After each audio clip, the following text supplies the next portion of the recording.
¿Te has preguntado por qué el sistema adivinatorio de los 16 caracoles está limitado a la lectura hasta el número 12 Yilache Borá? Quédate hasta el final y lo sabrás.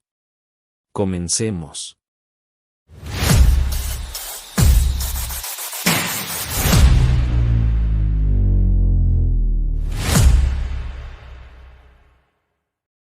Como era de costumbre, Orunmila siempre se ausentaba por mucho tiempo por causa de su trabajo como sacerdote de Ifá.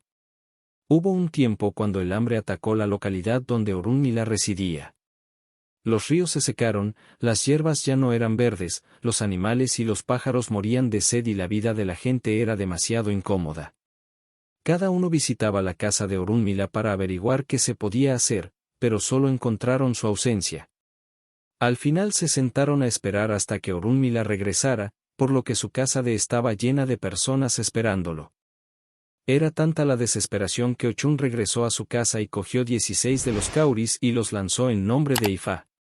Para los pájaros que eran los primeros en venir, Ochun les dijo que fueran al oriente ya que ahí encontrarán lluvias y áreas verdes. Para los animales que vinieron después de los pájaros, ella también los dirigió al este, por lo que estos persiguieron a las aves.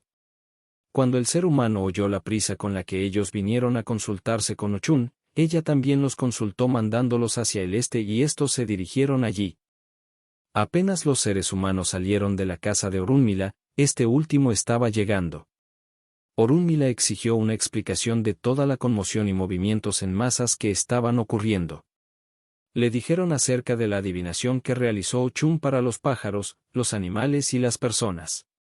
Orunmila preguntó, ¿qué dirección tomaron ellos? Ochun respondió, hacia el este. Orunmila dijo, llámelos, o de lo contrario la tierra se quedará sin nada después de que todos ellos se maten entre sí.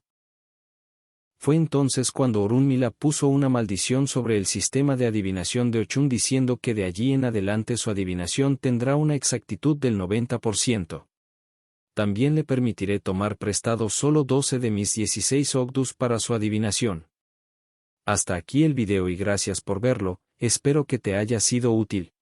Hasta la próxima y que Olo Ogdumare te bendiga.